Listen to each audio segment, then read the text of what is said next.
Hello सभी को नमस्ते। Good evening to all of you. Welcome to Study Mantra Education. कैसे हो? हैप्पी न्यू ईयर बेटा। नैना रोहिला नमस्ते। हैप्पी न्यू ईयर मेरी बहन। जिंदगी में प्रण लेना कि नया साल अच्छा जाए। मेहनत करो जी दबा के। जैसे मैं अभी बबीता मैम को सुन ही रहा था, खाना खाते समय अभी उनकी वीडियो सामने आ गई। तो मैम ने भी बहुत अच्छा लेक्चर दिया। और टीचर का कर्तव्य बनता है कि बच्चों को सही गाइड करे, बोलना सिखाए, लहजे में सिखाए, नैतिक मूल्य। तो टीचर का काम सिर्फ पैसा कमाना नहीं होता। तो मैंने मैम का लेक्चर सुना, वेरी बहुत अच्छा लगा। मैम बोल रही थी, बस 2-4 मिनट ही सुन पाया, इतनी देर में आपकी क्लास का टाइम हो गया। तो नए साल पर नई बातें, नई मंजिलें, नए सफ़र, कोशिश करना कि बहुत अच्छे तरीके से सीखें और इम्प्लीमेंट करें अपनी लाइफ में। आइए शुरू करते हैं। नए बच्चे टेलीग्राम को ज्वाइन कर ले। टेलीग्राम में बहुत सारा डाटा फ्री मिलेगा बेटा, ठीक है? अभी मैं सुन ही रहा था। और एक दूसरे से सीख के मिलता है बेटा। ऐसा नहीं है कि जलनखोरी हो, जलनखोरी नहीं होती। मैं पहले दिन से ही जब मैं पढ़ाता था तो नीचे आईसीएस के बारे में कमेंट आते थे, गंदे भी। मैं हमेशा बोलता था कि उनसे सीखो कि इन्होंने ज़िंदगी में क्या अचीव किया है। हमें की बहुत चीज़ें सीखने को मिलती है। बोलने का लहजा सीखने को मिलता है अपने सीनियर से। उन्होंने जीवन में किस तरीके से मुकाम हासिल किया वो सीखने को मिलता है। तो बहुत सारी चीज़ें होती हैं। जेलसी फील नहीं करनी चाहिए कि फील्ड में, कि हम उस फील्ड में हैं, आईसीएस भी कोचिंग सेंटर है, हमारा भी कोचिंग सेंटर नहीं। अपने सीनियर से क्रिकेट में भी खेलते हैं, कबड्डी में भी खेलते हैं, तो क्या सारे जलनखोर थोड़ी होती है। उनसे सीखने को मिलता है। लेकिन सीखने को किससे मिलता है? जो हमसे बेहतर हों, या वो हमसे बेहतर ना भी हों लेकिन अच्छे हों, उनके विचार बहुत अच्छे हों, तो एक दूसरे से सीखने को मिलता है। और यही स्पिरिट होनी चाहिए टीचर्स की, या किसी भी फील्ड में। आप जिस भी फील्ड में जाओ, हमेशा सीखने की कोशिश करना एक दूसरे से। ये नहीं कि मैं इस पर क्या सीखूंगा, ये मैं उस लेवल को मेंटेन नहीं करना, उसको अलग रखना। ईगो को थोड़ा सा कम करके एक दूसरे से सीखने होता है, ठीक है? और सीखेंगे कहाँ? जिस फील्ड में हम जा रहे हैं, जिस फील्ड में हम काम कर रहे हैं, उस फील्ड में जो बेहतर लोग हैं उनसे कुछ सीखने को मिलता है, ठीक है? मैं भी मैम की पूरी वीडियो देखूंगा इस क्लास के बाद, ठीक है? चलो, ऑल द बेस्ट। आ जाओ। प्रधानमंत्री हमारा टॉपिक है। एक बहुमत दल का नेता होता है लोकसभा में। लोकसभा कौन से आर्टिकल में, सारी चीजों का हम जिक्र करके पहले इस क्वेश्चन पे आ जाते हैं। आ जाओ बेटा। सेशन को लाइक एंड शेयर करें प्लीज। आज कर दो 3,08,000 सब्सक्राइबर्स। 100-150 की कमी होगी, कर दो अभी रात को ही। हैप्पी न्यू ईयर बेटा। आइए क्वेश्चंस को। Before become the prime minister, prime minister बनने से पहले, who among the following has also been the governor of Reserve Bank of India? बताइए क्वेश्चन नंबर। मनमोहन सिंह, नरसिम्हा राव। धीरे धीरे होता है, हमारे पास इतने संसाधन नहीं थे कि हम चीज़ों को शुरुआत में इस तरीके से लें। हमने व्हाइट बोर्ड से पढ़ाना शुरू किया था, डिजिटल बोर्ड ले आए चौथे बैच में। आज पहली बार हम बाईलैंग्वेज पीपीटी से पढ़ा रहे हैं। बहुत धीरे धीरे चीज़ें आती हैं, एकदम से उछलना अच्छी बात नहीं होती। बहुत सारे बच्चों की विश थी कि सर बाईलैंग्वेज पीपीटी लेके आए। बेटा मेरी पीपीटी नेशनल जीके की बाईलैंग्वेज होगी, आज से पूरा एक्सप्लेनेशन होगा। आइए इसका आंसर बताइए फटाफट। मनमोहन सिंह, अभी हाल ही में देहांत हुआ है उनका। नरसिम्हा राव, इनको भी जानते हो आप। राइट आंसर ये आ जाएगा। Atal Bihari Vajpayee, S D Deve Gowda. ये चारों प्रधानमंत्री रहे हैं, बहुत अच्छी तरीके से इन्होंने अपना कार्यकाल निभाया है। तो राइट आंसर हो जाएगा मनमोहन सिंह। आइए इस प्यारे से क्वेश्चन को शुरू करते हैं। इसकी एक्सप्लेनेशन बेटा देखो, हमें एक ट्रिक आनी चाहिए पहली, तो यही। कौन सी ट्रिक है सर? सरला। सरला का मतलब संसद बेटा। संसद का गठन किस आर्टिकल के तहत किया गया बेटा? आर्टिकल 79। राज्यसभा बेटा, इसको उच्च सदन बोला गया, सेलिब्रिटी हाउस बोला गया है, पैसों वालों का सदन बोला गया है। ये आर्टिकल 80 में आता है बेटा। और लोकसभा, ये आता है बेटा आर्टिकल 81 में। तो ये क्यों लिखवाए हैं? क्योंकि यहीं से प्रधानमंत्री के टॉपिक की शुरुआत होगी। क्योंकि लोकसभा जो होती है बेटा, इसके बहुमत दल का नेता प्रधानमंत्री होता है। आर्टिकल 81 बेटा, ठीक है? लोकसभा, अगर आपसे गठन पूछे तो आप क्या करके आओगे? 1952, ठीक है? वर्तमान सदस्य पूछोगे तो आप क्या क्या करके आओगे कि सर इसमें वर्तमान जो सदस्य होते हैं वो 550 हैं। फिर किसी बच्चे के मन में आएगा सर जो 2 एंग्लो इंडियन थे वो कहाँ गए? वो बेटा बाहर निकाल दिए। आपको पता है मोदी जी को ये बात कि विदेशी बाहर जाओ। कब? 104वां संविधान संशोधन हुआ था बेटा, अमेंडमेंट हुआ था, इसके द्वारा हमने इनको बाहर कर दिया। ठीक है, 2019 में। तो 105 सदस्य में से बेटा थोड़ी रिजर्वेशन याद रखना कि आरक्षण की व्यवस्था है हमारे यहाँ लोकसभा में। ठीक है, आर्टिकल 330 के तहत बेटा कि लोकसभा में जो सीटों का आरक्षण होता है, एससी के लिए 84 सीटें दी गई हैं बेटा, और एसटी के लिए 47 सीटें दी गई हैं। अब ये जो आरक्षण है ये आपको बखूबी याद रखना है। ठीक है, तो जो लोकसभा में बहुमत दल का नेता होता है वो क्या होता है? पीएम बनता है बेटा। बहुमत दल का नेता जो चुन के आता है, बहुमत दल का नेता क्या बनता है बेटा? प्राइम मिनिस्टर बनता है, पीएम। और अगर आपसे मैं क्वेश्चन पूछूं कि ये पीएम का पद हमने कहां से लिया, बताइए फटाफट। सेशन को लाइक एंड शेयर कर दे प्लीज। 100-150 सब्सक्राइबर की जरूरत है, और इस लाइव क्लास में मुझे 3,08,000 सब्सक्राइबर चाहिए ना। मैं फेक लाइव शुरू करूंगा। अभी मेरी टीम बता रही थी एक टीचर के 800 लाइव थे, एकदम 1800 हो गए। तो इस तरीके के हथकंडे हम नहीं अपनाएंगे बेटा। एक भी दिन हम हमारे प्लेटफॉर्म को प्राण प्रतिष्ठा और अनुशासन के साथ चलाते हैं। आइए इस क्वेश्चन को शुरू करते हैं। आपको ट्रिक से याद करना बेटा, एक और ट्रिक, इसको बोलते हैं बेटा संघीय कार्यपालिका। The question will be rise कि संघीय कार्यपालिका संविधान के किस भाग में है? संघीय कार्यपालिका संविधान के भाग 5 में है बेटा। ये कहां से कहां तक चलती है? आर्टिकल 52 से लेकर आर्टिकल 151 तक। इसमें सारी चीजें आ जाती, लोकसभा, राज्यसभा, प्राइम मिनिस्टर, मतलब ऊपर का सेंटर का सारा काम। ठीक है, कैसे? आइए जानते हैं। आपको क्या करना है, जो राष्ट्रपति होता है, ये कल पढ़ाऊंगा बेटा, राष्ट्रपति, फिर हमारा उपराष्ट्रपति होता है, ठीक है, और फिर हमारा प्रधानमंत्री होता है बेटा। ठीक है, एक एक बात हमें सीखनी है। क्या करना है? भाग नंबर 5 में तो है, ये तो बताने की जरूरत नहीं। तो आर्टिकल 52 याद रखना बेटा। क्या? आर्टिकल 52। अब इसमें 11 जोड़ दो तो उपराष्ट्रपति आ जाएगा, 11 जोड़ दो तो 74 आ जाएगा। तो ये हमारा प्रधानमंत्री का आर्टिकल है बेटा। आपसे क्वेश्चन अराइज करेगा कि प्रधानमंत्री किस आर्टिकल में वर्णित किया गया है? तो आर्टिकल 74 में प्रॉपर तरीके से प्राइम मिनिस्टर की डेफिनेशन दी गई है। Any doubt? 52 आर्टिकल में राष्ट्रपति के बारे में बताया गया है, उपराष्ट्रपति के बारे में बताया गया है, और प्रधानमंत्री के बारे में बताया गया है। तो आज का हमारा टॉपिक है प्रधानमंत्री, आर्टिकल 74 और 75। जहां तक आर्टिकल होंगे इसके एक एक राष्ट्र प्रधानमंत्री का जिक्र करेंगे, बाहर की चीजें हम ये नहीं होंगे। किताबें और माँ बाप की यादें जिंदगी में कभी धोखा नहीं देता, धोखा देती है आपकी फीलिंग को थोड़ा किताबों से जोड़ो। आ जाओ। तो क्वेश्चन क्या था कि भारतीय रिजर्व बैंक के गवर्नर रह चुके हैं डॉक्टर मनमोहन सिंह। आपने देखा भी होगा डॉक्टर मनमोहन सिंह के बारे में।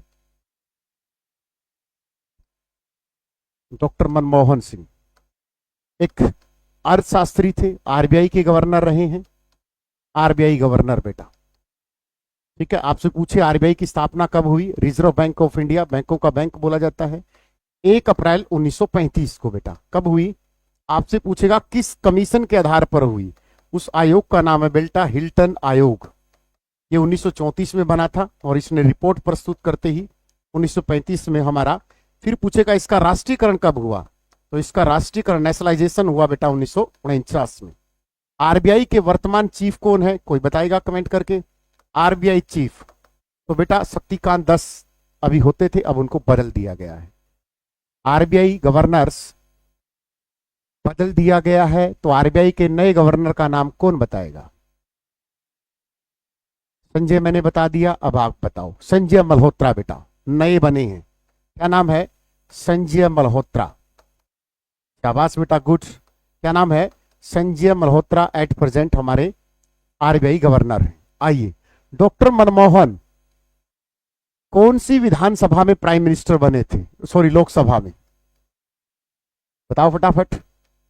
18वीं, 17वीं? तो ये बेटा 14वीं और 15वीं लोकसभा में प्रधानमंत्री बने हैं। ध्यान रखना इस बात का। 10 साल इनका कार्यकाल रहा है।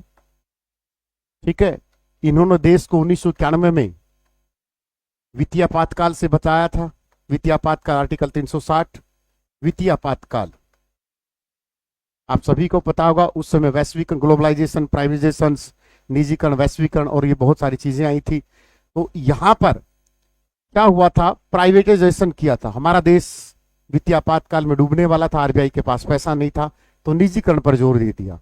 निजी पर जोर इसलिए दे दिया कि ताकि जो लोग बिजनेस करना चाहते हैं, जिनके पास घर में पैसा है, वो पैसा इन्वेस्ट करें, वो पैसा सरकार के पास पहुंचे और हम इसमें बच जाएं। तो उदारीकरण का जनक आपको डॉक्टर मनमोहन लिखना है। आरबीआई के गवर्नर रहे हैं, आरबीआई के फोटो पर इनके सिग्नेचर भी हैं, आपने चेक भी किया होगा।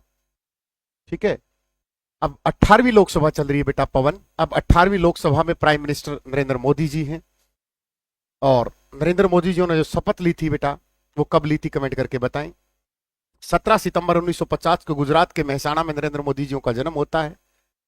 कब? 17 सितंबर 1950। 18वीं लोकसभा, तीसरे लोकसभा का कार्यकाल वो संभाल रहे हैं, और उन्होंने जो शपथ ली थी वो 17 जून 2024 को 18वीं लोकसभा के रूप में एज ए प्राइम मिनिस्टर उन्होंने शपथ ली थी। डॉक्टर मनमोहन जी का जो जन्म है आप सभी को पता है 26 सितंबर 1932 को हुआ था, और 26 दिसंबर 2024 को ही उनकी मृत्यु हो गई। तो 26 दिसंबर और 26 सितंबर से याद आया, आपको आश्चर्य होगा कि गांधी जी की मृत्यु भी शुक्रवार को हुई थी और उनका जन्म भी शुक्रवार को हुआ था।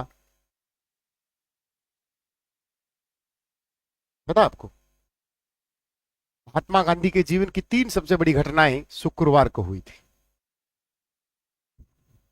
अच्छा सर, हाँ, आइए शुरू करते हैं दूसरे क्वेश्चन की तरफ। बहुत मजा आएगा, टेंशन मत लो। दक्षिण भारत के पहले राष्ट्रपति, ये राष्ट्रपति का टॉपिक तो मैंने नहीं बोला था इनको, चलो फिर भी आ गया, कोई बात नहीं। बताओ। फखरुद्दीन अली अहमद, सर्वपल्ली राधाकृष्णन। सर्वपल्ली राधाकृष्णन हम जानते हैं, जाकिर हुसैन को जानते हैं, राजेंद्र प्रसाद को जानते हैं। छोड़ दो, मैं राष्ट्रपति वाला टॉपिक कल करवाऊंगा, आज का ये आ गया बेटा। मौजूदा प्रधानमंत्री नरेंद्र मोदी भारत के कौन से हैं? Current prime minister Narendra Modi is Khalistan prime minister of India. तो कौन से नंबर के प्रधानमंत्री हैं नरेंद्र मोदी जी? प्रधानमंत्री आर्टिकल 74। नरेंद्र मोदी जी के बारे में आपको जानना चाहिए, एक एक चीज जाननी चाहिए। इंदिरा गांधी के बारे में पता होना चाहिए, नेहरू के बारे में पता होना चाहिए, लाल बहादुर शास्त्री के बारे में पता होना चाहिए। तो ये क्वेश्चन बेटा मैंने आपको 15वां करवाया था। राइट आंसर बी, 15वीं। कैसे याद करवाया था, आइए मैं इसके बारे में लिखता हूं। मैंने आपको एक ट्रिक भी बताई थी कि 14 15 15 डी एम एम। मैंने आपको बताया था कि जो धनखड़ साहब हैं वो 14वें नंबर के उपराष्ट्रपति हैं। याद आई ट्रिक? मोदी 15वें नंबर के प्राइम मिनिस्टर हैं। एम मुर्मू जी, द्रौपदी मुर्मू जी कौन से नंबर की प्राइम मिनिस्टर हैं? 15वें नंबर की। तो आपको क्या याद रखना है? D M M 15 15 15, 14 15 15। तो बेटा गलती क्यों कर रहे हो? गलती क्यों कर रहे हो? तो नरेंद्र मोदी जी के बारे में थोड़ी सी मैं डिटेल लिख देता हूं। नरेंद्र मोदी जी देश के 15वें प्रधानमंत्री हैं। जन्म पूछ लेगा बेटा आपसे, कब हुआ? 17 सितंबर 1950 को हुआ। कहां हुआ? गुजरात में हुआ। कहां हुआ? मेहसाणा डिस्ट्रिक्ट है बेटा। गांव का नाम आप बताओगे, मैं नहीं बताऊंगा, ठीक है? गुजरात के मेहसाणा में। तीसरा कार्यकाल इनका चल रहा है, थर्ड कार्यकाल, आप सभी को पता होगा, ठीक है? 18वीं लोकसभा में, 18वीं लोकसभा में अभी प्राइम मिनिस्टर बने हैं। तो आपसे क्वेश्चन पूछ सकता है कि शपथ कब ली? तो शपथ ली थी बेटा 17 जून 2024 को। और जो शपथ होती है ये कौन सी अनुसूची में आती है बेटा? अनुसूची 3 में आती है। किसी को डाउट इस क्वेश्चन में?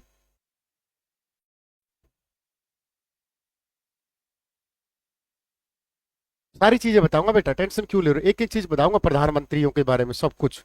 लंबा कार्यकाल किसका रहा, छोटा किसका रहा, बड़ा किसका रहा, कौन क्या रहा, इंदिरा गांधी की डिटेल बताऊंगा। एक एक प्रधानमंत्री की, एक एक घर की भी बात बताऊंगा। 4 बार गुजरात के सीएम रहे हैं, गोधराकांड से नाम भी जुड़ा हुआ है, बहुत सारी चीजें, सब कुछ बताऊंगा, टेंशन मत लो। तो नरेंद्र मोदी देश के 15वें प्रधानमंत्री हैं। 18वीं लोकसभा अभी चुनाव हुए, समझ में आया? कौन सी विधान लोकसभा है? 18वीं लोकसभा बेटा, एनडीए की बहुमत से सरकार है। उन्होंने चंद्रबाबू नायडू जो आंध्र प्रदेश के सीएम है उनके साथ समझौता करके, और जनता दल जो नीतीश कुमार की पार्टी है बिहार की, उनके साथ गठबंधन करके सरकार चला रहे, ठीक है? किसी को दिक्कत यहां तक? अगला क्वेश्चन, भारत के पहले मुस्लिम राष्ट्रपति कौन थे? राष्ट्रपति वाले क्वेश्चन मैंने बोले तो नहीं थे। राष्ट्रपति कहां से? ये पीपीटी किसने बनाई है? मैंने तो प्रधानमंत्री बोला था, प्रधानमंत्री पढ़ाऊंगा। उमर दराज, अब ये तो राष्ट्रपति के लगा दिए यार।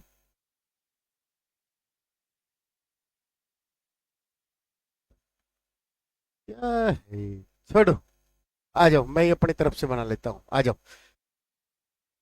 मैंने तो प्रधानमंत्री की पीपीटी बोली थी, आ जाओ, कोई बात नहीं, राष्ट्रपति प्रधानमंत्री पढ़ लेते हैं। सबसे लंबा कार्यकाल किसका रहा है जी प्राइम मिनिस्टर बेटा? तो क्या बोलोगे? जवाहरलाल नेहरू। कितना रहा है? कोई सीधा सा पेल देता है 17 वर्ष, ऐसा नहीं होता, एक एक चीज पूछता है वो। 9 वर्ष 9 महीने 12 दिन बेटा, ये ऐसे याद करना होता है। 17 साल पेल दिया, क्या पता ऐसे आ जाए, ऐसे आ जाए। तो नेहरू जियों के बारे में जानते हैं, आइयो। देश के प्रथम प्राइम मिनिस्टर हैं, देश के प्रथम प्रधानमंत्री हैं, यस सर। खास बात क्या है, इनको भारत रत्न पूछ लेगा कब दिया। इन्होंने खुद को ही भारत रत्न दे दिया 1955 में, ये गजब की बात है। तो क्वेश्चन विल बी राइज कि जवाहरलाल नेहरू को भारत रत्न कब दिया? 1955 में खुद को ही दे रहा। इन्होंने खुद को ही भारत रत्न दे रहा, मतलब भारत रत्न मिलता है कोई और दे, ठीक है, इन्होंने खुद को ही दे दिया। तो क्वेश्चन विल बी राइज, देश के कितने प्रधानमंत्री को आज तक भारत रत्न मिला? कमेंट करके बताइए फटाफट। देश के टोटल प्रधानमंत्री जो भारत रत्न से सम्मानित है,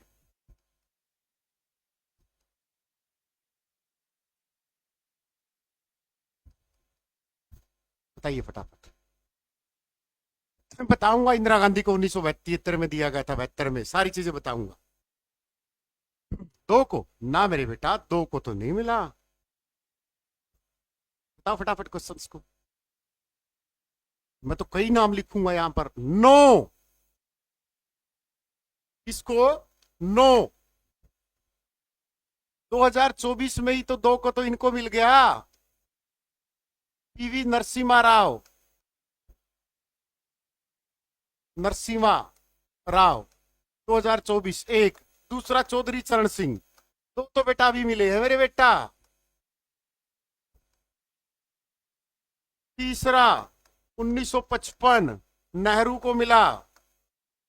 1966 मरणोपरांत पहला लाल बहादुर शास्त्री को मिला, मरणोपरांत पहला लाल बहादुर शास्त्री को मिला। वो मेरे बेटा कहां गए तुम, 2 बता रहे हो, 9 आएगा। 1971-72 में किसको मिला? इंदिरा गांधी ने खुद को ही दे डाला, इंदिरा गांधी ने खुद को ही दे डाला। 66 1991 राजीव गांधी ने मृत्यु के बाद मिला, मरणोपरांत, जब मरे नहीं थे, पहले नहीं, पहले दे दिया था। राजीव गांधी को मिला 1991 में। 2 को कहां मिलेगा? फिर आ गया 1991 में मोरारजी देसाई, काउंट कर लेना, मैं मेरी तरफ से नहीं बोलूंगा। मोरारजी देसाई ये प्रधानमंत्री रहे हैं। गुलजारी लाल नंदा 1997 देश के 2 बार कार्यवाहक मंत्री प्रधानमंत्री रहे हैं, गुलजारी लाल नंदा। वो मेरे बेटा 2 बोल रहे हो। अभी हाल ही में 2015 में अटल बिहारी वाजपेयी, अब काउंट करिए कितने हो गए, अब काउंट करो कितने हो गए फटाफट। 2 3 4 5 6 7 8 9 हो गए बेटा। अब 2 क्यों बोल रहे थे?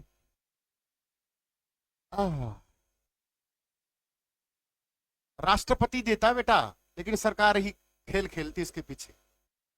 मोरारजी देसाई पहले गैर कांग्रेसी सीएम है। मोरारजी देसाई लोकसभा में सबसे ज्यादा बजट करने वाले वित्त मंत्री हैं, सबसे ज्यादा बार, 9 बार। मोरारजी देसाई एकमात्र ऐसे व्यक्ति हैं जिसको पाकिस्तान का सबसे बड़ा अवार्ड निशाने पाकिस्तान मिला है और भारत रत्न मिला है। तो ये मोरारजी देसाई की उपलब्धि है। किसको नहीं मिला? 9 को मिला, बाकी को छोड़ दो। राष्ट्रपति हमारे देश में सिर्फ रबर स्टैंप का काम करता है। अब बताओ, तो 9 को मिला, आप 2 क्यों बोल रहे थे? आज के बाद 2 नहीं बोलना है। डाउनलोड द स्टडी मंत्रा, इसलिए सेशन को लाइक एंड शेयर कर। यहां से एक प्यारा क्वेश्चन और है, आज तक भारत में कितनी महिलाओं को यह अवार्ड दिया गया है? बताना फटाफट। क्योंकि महिला से इंदिरा गांधी से याद आ गया, महिला कितनी हैं जिनको भारत रत्न मिला है? सर ये कहां से ले आए क्वेश्चन? बेटा जिंदगी रही तो और लेके बताइए क्वेश्चन। सर हमें तो ये पढ़ाया गया सर वन लाइनर में कि 15 महिलाएं थी संविधान सभा में। ये घिसे पिटे क्वेश्चन थोड़े आएंगे आजकल। मैंने यहां महिला वर्ड यूज किया ना कि प्रधानमंत्री। मैंने यहां पर महिला लिखा है, शाबाश बेटा विशाल सावंत। 53 लोगों में से सिर्फ 5 महिलाओं को मिला है,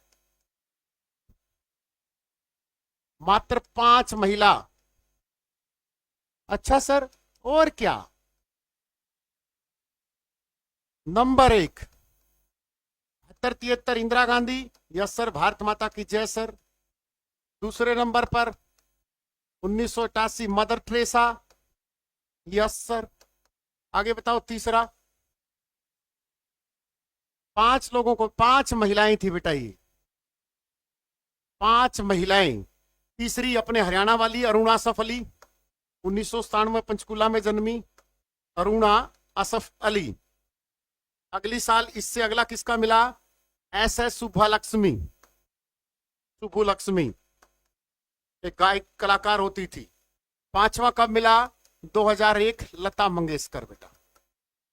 ओ मेरे बेटा, पीएस का लेवल बहुत बड़ा होता है, समझ में आया? Mother Teresa 1990, 97 Aruna Asaf Ali. अरुणा असफ अली हरियाणा के पंचकुला से बिलोंग करती थी। 1942 में 8 अगस्त 1942 को जब ग्वालियर टैंक के आजाद मैदान से भारत छोड़ो आंदोलन की घोषणा होती है तो महिलाओं का नेतृत्व कौन कर रही थी? अरुणा असफ अली कर रही थी। इनमें से आयरन लेडी किसको बोला जाता है? आयरन लेडी एस सुब्बालक्ष्मी 1998 बेटा। आयरन लेडी इंदिरा गांधी को बोला जाता है। किसको बोला जाता है? आयरन लेडी इंदिरा गांधी को बोला जाता है। आइए इंदिरा गांधी को ही पढ़ते हैं, ठीक है? देखो क्वेश्चन पूछेगा, ताशकंद समझौता किस प्रधानमंत्री के समय हुआ? किस किस के बीच हुआ था ताशकंद समझौता?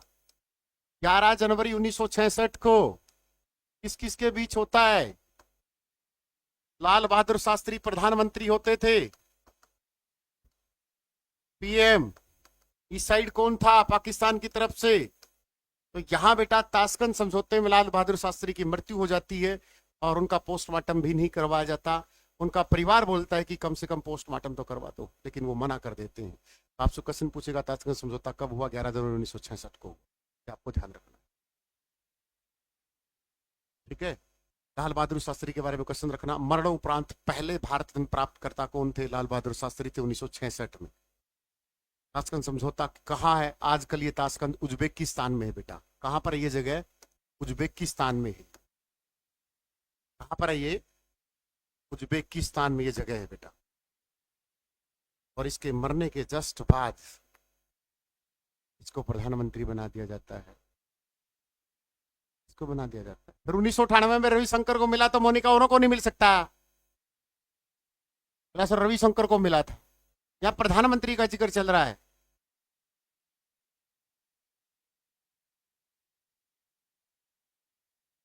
सर 1900 ये 2014 में 3-4 लोग 4 लोगों ने मिला। अडवाणी ने भी गोश्ती हो गया, फलाना हो गया। इनका है नहीं, अयूब खान बेटा। कौन था? अयूब खान। इनकी रहस्य में मौत हुई थी लाल बहादुर शास्त्री की। 2 अक्टूबर को इनकी जयंती बनाई जाती है। तो यूपी में इनका जन्म होता है। बहुत प्यारी प्यारी चीजें इनको आपको याद रखना। आइए, इन सभी में कंट्रोवर्शियल प्रधानमंत्री रही है इंदिरा गांधी बेटा। और आपको एक तथ्य जानकर एक हैरानी होगी, नेहरू की बेटी थी, कई बोलते फिरोज खान था। अरे फिरोज खान पारसी धर्म का था। अब बताओ, तुम मुस्लिम मुस्लिम करते हो, फिरोज पारसी धर्म से संबंध रखता था इंदिरा गांधी की जिसके शादी हुई। अब बताओ, तुम सारा दिन मुस्लिम मुस्लिम करते हो, तो तुम्हारे दिमाग में कहां से ये कचरा आया? यूट्यूब की दुनिया से, सोशल मीडिया की दुनिया से। फिरोज पारसी धर्म का था, रतन टाटा के धर्म से। इंदिरा गांधी को पसंद आ गया, शादी कर ली। और तुम खुद भी शायद लव मैरिज करते होगे, तो इसमें क्या बुराई थी? बताओ, उसमें क्या बुराई है? तुम नहीं करते शादी, तुम्हारा पड़ोस में लव मैरिज नहीं हुई। बोला सोनिया गांधी विदेशी है, 1983 में उसने हमारी नागरिकता ग्रहण कर ली थी। मुद्दे पर गलत और सही बोला करो, ठीक है ना? बे यूट्यूब का कोई भी ज्ञान आ गया, कुछ भी पेल दिया, जातियों के बारे में फैला दी, धिकड़ा फैला दी, करते हैं ना, आपको ज्ञान दिया गया। आइए, 4 बार पीएम रही बेटा। कितने बार? 4 बार पीएम रही है, ध्यान रखना इस बात का। आयरन लेडी बोला जाता है इसको। क्या बोला जाता है? Iron lady. इसकी सबसे कंट्रोवर्शियल रही थी बेटा आंतरिक आपातकाल, नेशनल इमरजेंसी, आंतरिक आपातकाल। क्या रही है इसकी? 25 जून 1975 को नेशनल इमरजेंसी लगाई थी बेटा इसने। ये सबसे बड़ी कंट्रोवर्शियल इसकी रही है। SS सुभालक्ष्मी को कब बता रहा है तू? मेरे पास सारा डाटा है बेटा जो आप बोल रहे हो। आपने क्या बताया SS सुभालक्ष्मी के बारे में? 1998 में मिला बेटा। यहां लिखने से पहले मेरी बहुत जिम्मेवारियां बनती कि मैं गलत और सही ना लिखवा लूं। क्या सोच रहा कि मैं वैसे ही मुंह उठा के आ गया? कंटेंट तैयार करके आता हूँ, 2-3 घंटे खुद पढ़ता हूँ, तब आके पढ़ा। वरना इधर जी के तो मुझे भी आती है। एक अक्षर लिखने से पहले मेरी हजारों जिम्मेवारी है। समझ में आया? एक अक्षर लिखने से पहले मेरी हजारों जिम्मेवारी है। 1998 में मिला था, गलत करके आ गया तो? बच्चा गलत करके आ गया तो? कितनी जिम्मेवारी से, कितने विश्वास से पढ़ता होगा मेरे पे पास तो? हाँ करते हो अंजलि, तुम भी आ जाओ। तो क्वेश्चन पूछेगा आंतरिक आपात कब लगा? तो 25 जून 1975 को। हमारे यहाँ आपातकाल बेटा 3 बार लगा है। देश में आपातकाल कितनी बार लगा है? 3 बार। कब कब लगा? एक तो 1962 से 1967, एक बार 1971 से 1977, और तीसरा यह आंतरिक वाला, थर्ड ये बेटा, ठीक है? पहले दूसरा ये, और ये दूसरा। यहां कब हो रहा था? चीन के साथ। ये वाला पाकिस्तान के साथ युद्ध हो रहा था, ठीक है, 71 वाला। और ये वाला कब हो रहा था? 25 जून। ये आंतरिक आपातकाल एक ही लगा, ध्यान रखना। ये जो दो हैं, दो बाह्य आपातकाल थे बेटा। बाह्य का मतलब युद्ध की वजह से, और लेकिन ये इंदिरा गांधी ने अपनी वजह से लगाई थी। इंदिरा गांधी की आत्मकथा का क्या नाम है? My truth. क्या है? माई ट्रूथ इनकी आत्मकथा है बेटा। जैसे गांधी की पढ़ते हो ना, एक्सपेरिमेंट विद ट्रूथ, जो भी है, ठीक है, लेकिन इनकी आत्मकथा का क्या नाम है? My truth. भारत रत्न 1972। इंदिरा गांधी थोड़ी सी महत्वाकांक्षी, लेकिन आयरन लेडी थी, दबती नहीं थी, ठीक है ना? माई ट्रूथ गांधी की नहीं है, गांधी की माई एक्सपेरिमेंट विद ट्रूथ है, माई एक्सपेरिमेंट विद लाइफ है। इसकी है माई ट्रूथ। बोले गांधी की है। माई ट्रूथ इंदिरा गांधी की है।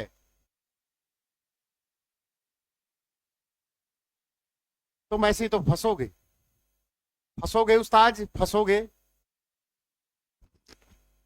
फंसोगे। अगला क्वेश्चन।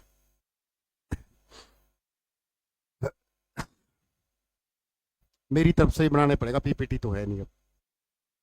अगला क्वेश्चन, शिमला समझौता किस किस के बीच हुआ था, किस प्रधानमंत्री के बीच हुआ था? समझ गए ना, ऐसे ही समझ गया करो। शिमला समझौता किस किस के बीच हुआ था, क्यों हुआ था बताओ, किस प्रधानमंत्री के बीच हुआ था? क्योंकि पीपीटी तैयार होती तो मैं ही क्वेश्चन बना लेता बेटा। शिमला समझौता बेटा कौन सा प्रधानमंत्री था?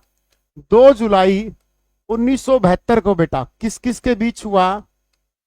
इंदिरा गांधी हमारी प्राइम मिनिस्टर हुआ करती थी, और इंदिरा गांधी, और यहां पर कौन थी? जुल्फिकार, ओहो नाम ही बड़ा प्यारा है, जुल्फिकार अली भुट्टो बेटा।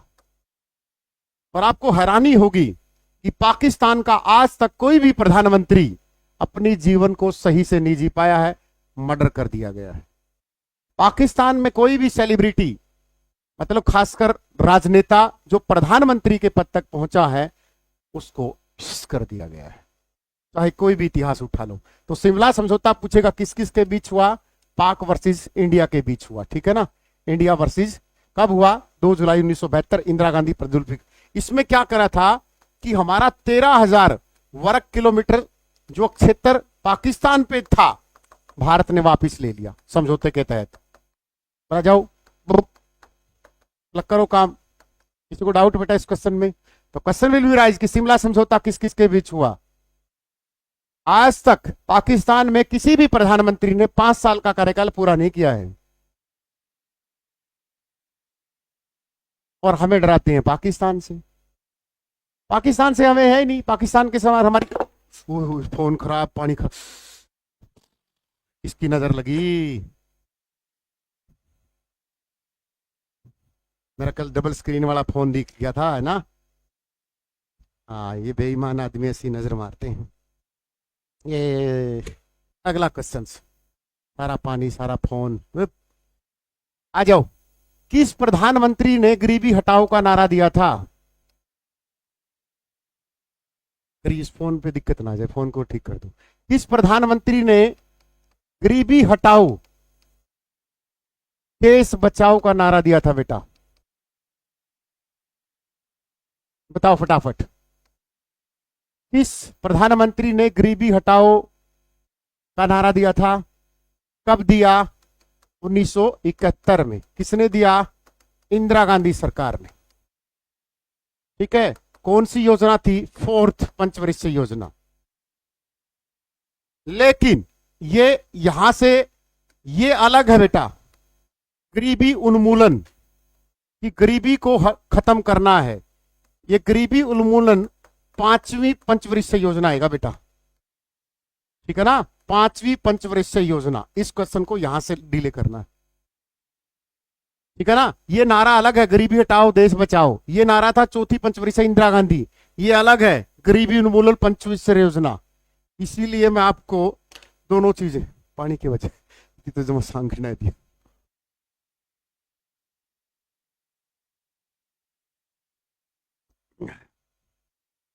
हो गया ना क्वेश्चन?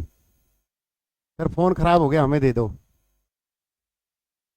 गेट दो, कोर्स मेरा पे ले जो, गरीब बुक मेरा पे ले जो हो।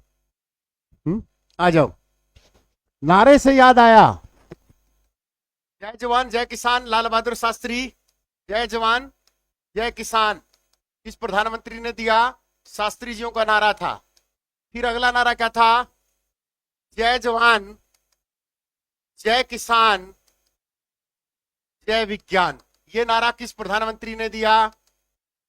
जय जवान जय किसान जय विज्ञान, ये नारा किसने दिया?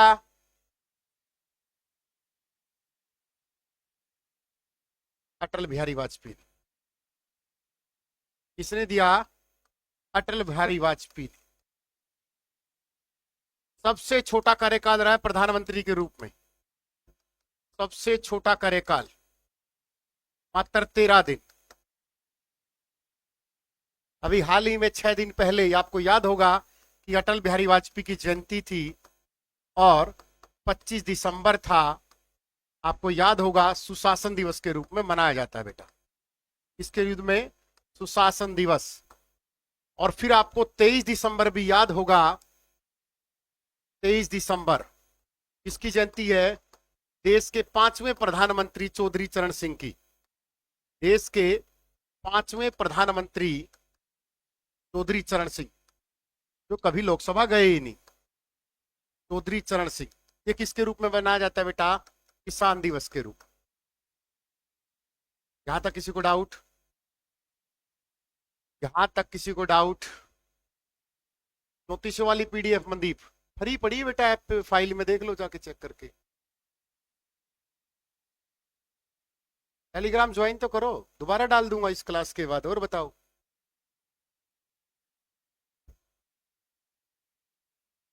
निर्मला ताई ने नारा दे रखा, जीएसटी लगाओ, सबको सबको हिलाओ। हम वर्तमान वित्त मंत्री निर्मला सीतारमण है, क्या बोल रही है? जीएसटी लगाओ, सबको हिलाओ। अरे कुछ नहीं हुआ, फोन फान की कोई दिक्कत पानी। चलो अगला क्वेश्चन पूछता हूं आपसे, क्योंकि मैं तुम्हें छोड़ूं तो होगा नहीं, क्लास तो पूरी करूंगा, क्योंकि मैं छोड़ने वाला तो है। ये पीपीटी मैंने प्रधानमंत्री की बनवाई थी या किसकी बनाई थी? चलो, देश के, अब एक बात बताओ, देश के कितने प्रधानमंत्री जिनकी हत्या हुई? दो, दोनों गांधी परिवार से हैं। संघी है ये विकास नैन। कौन है संघी? नौकरी ले लो ना, हमें क्या मतलब, हमें तो इतना याद रखना, आरएसएस हेडक्वार्टर नागपुर 1985, वर्तमान उसके वो है मोहन भागवत है, हेडक्वार्टर ने स्थापना की थी, बीजेपी 1980। हमें घंटा फर्क नहीं कि कौन क्या है, अपनी जिंदगी को सेटल कर लो, और जिंदगी को सेटल करके जितना बने समाज में योगदान देके चलते बनो। 500 साल कछुए नहीं है हम यहाँ, समझ में आया? आरएसएस है, कांग्रेस, हमें क्या मतलब, घंटा भर। बताओ क्वेश्चन, इंदिरा गांधी की हत्या क्यों हुई, कब हुई? आ जाओ, हमें क्या मतलब है? राजीव गांधी और इंदिरा गांधी की हत्या दोनों याद रखनी है, बताओ फटाफट। लाना है, आरएसएस है, घकड़ा है, हमें क्या मतलब है? 31 अक्टूबर को बेटा, 1984 को। कब हुई? 9 पीएम पर बेअंत सिंह और सतवंत सिंह ने की थी बेटा, 31 अक्टूबर को। क्यों की थी? कारण देखो, आपसे क्वेश्चन पूछा जाएगा, ब्लू कौन सा ऑपरेशन था? ऑपरेशन का नाम बताओ फटाफट। Operation blue star. ये ऑपरेशन छेड़ा था किसने? जरनैल सिंह भिंडरेवाला ने। जरनैल सिंह भिंडरेवाला खालिस्तान की मांग कर रहा था। अब दो गाली इंदिरा गांधी को, देश के टुकड़े होने से बचाया है, दे लो अब गाली, तुम दे लो ना गाली। देश को टुकड़े होने से बचाया, अपनी जान दे दी, मुद्दों पर बुला करो। इन दो लोगों ने हत्या की थी बेटा, इंदिरा गांधी की। तो ब्लू स्टार ऑपरेशन आपसे पूछेगा कब आया? 1984। किस में आया? पंजाब में। किसको खत्म करने के लिए? खालिस्तान की मांग करने के लिए।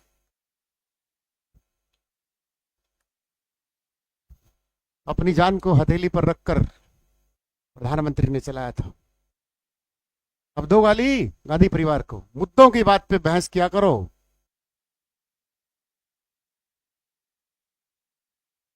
दोनों बॉडीगार्ड थे। इंदिरा गांधी को यह भी बता दिया था कि सिख आपसे नाराज है ब्लू स्टार ऑपरेशन के बाद, ब्लू ऑपरेशन के बाद। बोली कोई बात नहीं, ये दोनों मेरे बेटे हैं।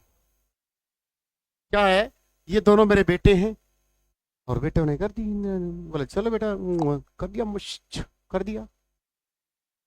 ठीक है, अब बताओ क्या करोगे? अगली हत्या, राजीव गांधी की हत्या कब हुई?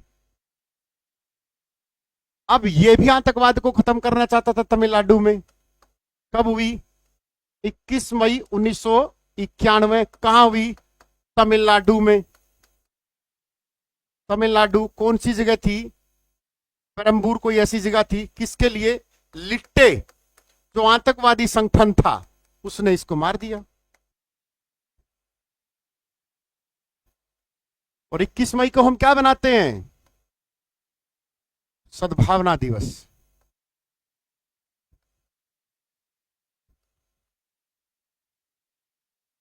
राजीव गांधी की हत्या कब की? 21 मई 1991। तो देश को दो प्रधानमंत्री गए बेचारे। ऑपरेशन ब्लू स्टार ये क्या था? अब भी है ब्लू। अब भी क्या कर रहे हैं जिन देशों में, जैसे यूएसए है, कनाडा है, इन देशों को पता है कि भारत की अर्थव्यवस्था धीरे धीरे सुधर रही है। अगर आपको कोई, जैसे मैं आपको डिस्टर्ब करना चाहूं, आप बहुत तरक्की कर रहे हैं, तो मैं क्या करूंगा? आपके आसपास अशांति फैला दूंगा। तो ये जो लोग कनाडा में बैठे हैं, अब इनके पास अच्छी तरीके से फंडिंग हो रही, पैसे की खूब सारी, खूब पैसा खा रहे हैं। और हमारे सिख भाई यहाँ किसानी कर रहे हैं को, लेकिन उन किसानों में से जो दूसरे किस तरीके के लोग हैं, वो क्या करते हैं, उनके पास भी थोड़ा बहुत पैसा आ जाता है, फंडिंग हो जाती है, तो समय समय पर खालिस्तान खालिस्तान ऐसे चिल्लाते रहते हैं। ठीक है, ताकि सरकार का ध्यान विकास की तरफ ना होकर इस अशांति की तरफ हो जाए। ताकि सरकार क्या करे, ताकि जो समाज के आईएएस ऑफिसर हैं या हमारा जो राजनीतिक प्रभाव है, उनका ध्यान इस अव्यवस्था पर जाए और सरकार ना करे। हथियार कौन देगा? यूएसए। दुनिया का सबसे घटिया देश यूएसए है। हथियार बेचेगा, यूएनओ में बोलेगा शांति। सबसे ज्यादा हथियार की सप्लाई यूएसए करता है, फिर बोलेगा शांति, क्योंकि यूएनओ इन्हीं का है।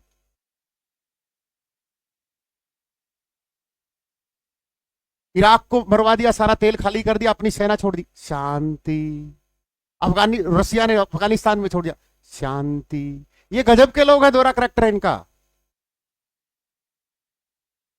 और फिर क्या बोलेंगे? भारत की जो इंटरनेशनल इमेज है, अंतर्राष्ट्रीय छवि है, उसको बदनाम कर देंगे। देखो सिखों के साथ अत्याचार हो रहा है। कहां हो रहा है? हमारे सिख भाई तो बहुत अच्छे खासे कमा रहे हैं। हमारे सिख भाई तो खूब मजे से ले रहे हैं, लैम्बोर्गिनी में घूमते हैं, पंजाब में, चंडीगढ़ में बड़ी बड़ी मर्सिडीज बेंज में घूमते हैं। कहां अत्याचार हो रहा है? ये ट्विटर जो होते हैं पेड होते हैं, कहीं इनके पे आ जा करो कि उस ठुमकने वाली ने पैसे दे, वो कौन थी वो नाचने वाली, जिसने किसान आंदोलन में वो ऐसा किया था, ऐसे वो ट्वीट, उसको पैसे मिले थे।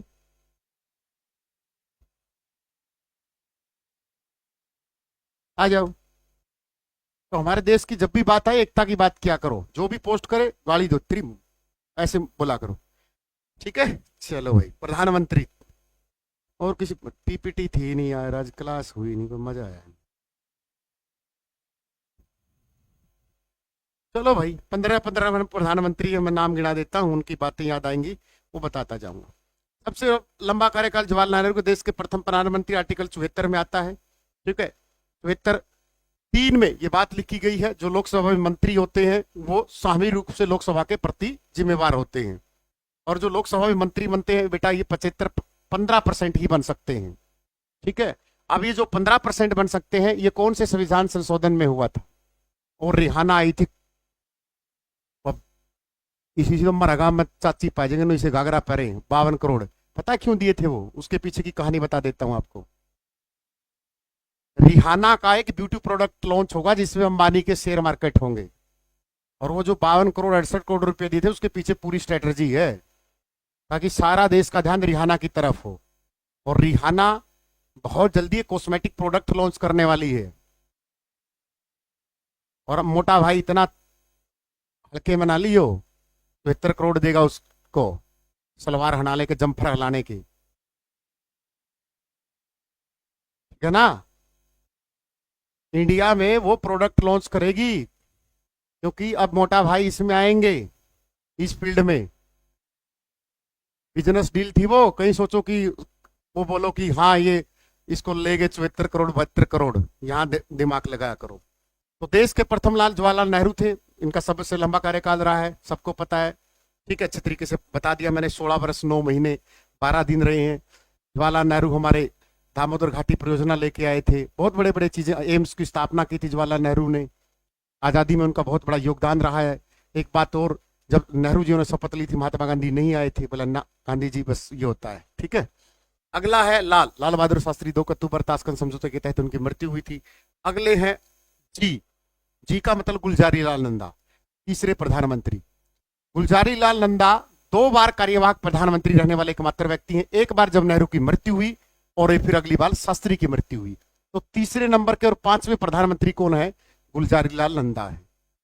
ठीक है, हरियाणा में इनके नाम पर एक संग्रहालय भी 2005 में कुरुक्षेत्र में बनाया था, गुलजारी लाल नंदा संग्रहालय। हरियाणा की जो धर्म नगरी कुरुक्षेत्र उसको रीस्टेबलाइज किया था, बहुत अच्छी तरीके से उसने स्टेबलाइज किया था। सबसे आगे क्वेश्चन, आर्टिकल 74 में बेटा प्रधानमंत्री 71 में नहीं है। अगला जो प्रधानमंत्री है बेटा चौथे नंबर का मोरारजी देसाई। मोरारजी देसाई एकमात्र प्रधानमंत्री है जिसको भारत रत्न से भी नवाजा गया है, और निशान पाकिस्तान जो पाकिस्तान का सबसे बड़ा अवार्ड है उससे मोरारजी देसाई को नवाजा गया है। ठीक है, अब यहां से क्वेश्चन आ जाएगा कि किस प्रधानमंत्री के खिलाफ आज एक बार अविश्वास प्रस्ताव आया था। सबसे ज्यादा उम्र के प्रधानमंत्री बनने वाले मोरारजी देसाई थे, और सबसे कम उम्र के प्रधानमंत्री बनने वाले राजीव गांधी थे। अगला नाम है सी का मतलब क्या है? मोरारजी देसाई, चौधरी चरण सिंह। चौधरी चरण सिंह जो कभी लोकसभा में नहीं गई, वो सारी चीजें बातें हैं। छठी प्रधानमंत्री इंदिरा गांधी जिसके बारे में। सातवां राजीव गांधी था। आठवां वीपी सिंह था, विश्वनाथ प्रताप सिंह। नौवें प्रधानमंत्री चंद्रशेखर थे। 10वें पीवी सिंह, पी प्रताप सिंह। 11वें अटल बिहारी वाजपेयी। 12वें देवगौड़ा थे, और 13वें आईजी गुजराल थे, और चौथे अटल बिहारी वाजपेयी थे, और 15वें मनमोहन सिंह थे। तो सीरीज में 15वें नंबर पर हमारे नरेंद्र मोदी जी आते हैं। सर जी, देश के हित में सबसे अच्छे प्रधानमंत्री कौन थे? बेटा अगर किसी राजनीतिक पार्टी से आप नहीं जुड़े हो तो मैं तो बोल ही नहीं सकता, मेरे को मरवाओगे। तो जो मंत्री परिषद होते हैं लोकसभा में बेटा, वो मंत्रियों की संख्या 15% जो बनाई गई थी, वो बनाई गई थी 91वें संविधान संशोधन के तहत। बिना पीपीटी मुझे भी मजा नहीं आ रहा। जो 15% मंत्री बनते हैं ना लोकसभा में ऊपर, ये था बेटा कौन सा? 93वां संविधान संशोधन। बेटा कौन सा था? 93वां संविधान संशोधन। पीपीटी ही मैंने तो प्रधानमंत्री की बोली थी, अब राष्ट्रपति की बना दी। 2003 में आया था बेटा। मंत्री 3 प्रकार के होते हैं, हमने तो 2 ही सुने थे सर। 3 प्रकार। Number 1 cabinet. कौन सा? कैबिनेट मंत्री, पूरा कार्ड मिलता है। राज्य मंत्री। तीसरे नंबर का आप मुझे बताओगे कौन से टाइप का मंत्री होता है। ठीक है, चलो कल राष्ट्रपति करेंगे, मुझे भी मजा नहीं आ रहा बिना पीपीटी पढ़ाते हुए। ठीक है, कल मिलते हैं सुबह 10:30 बजे क्लास में। Good night, all the best. Session को लाइक एंड शेयर करके जाए। ठीक है, ये वाला हाँ 91 बोलने में लहजे में गलत होगा, लिखने में। चलो, क्योंकि बिना पीपीटी मुझे नहीं आए। कल राष्ट्रपति पढ़ेंगे, प्रधानमंत्री को दोबारा लपेट दूंगा। ठीक है, गुड नाइट सभी को, हैप्पी न्यू ईयर सभी को, नए साल की शुभकामनाएं। और नया साल में कुछ पढ़ने की गलत काम नहीं करेंगे, ईमानदारी से जीवन जिएंगे। आज नहीं तो कल, कल नहीं तो परसों जीवन में सफलता मिलेगी। ठीक है, हाँ भाई मैं करता हूँ। Haryana police as a sub inspector, पढ़ाई कर लो, इससे क्या लेना देना यार। आपका सिर्फ और मेरे से लेना देना है कंटेंट का, आपका मेरा लेना देना विचारों का, आपका लेना मेरा देना है सिर्फ बातों का, व्यक्तित्व का। ठीक है, ये बार बार मत पूछा करो कि सर आप हरियाणा पुलिस में ऐसा ही हो, लाना हो, कहीं को चुभन होती है। ठीक है ना, चलो all the best. Telegram join कर लो बेटा, डिस्क्रिप्शन में टेलीग्राम का लिंक है। बुक पर कोई कोड की जरूरत नहीं है। ठीक है, कल सुबह सेशन के साथ मिलते हैं। हैप्पी न्यू ईयर सभी को, all the best. Vande Mataram, जय हिंद, जय भारत।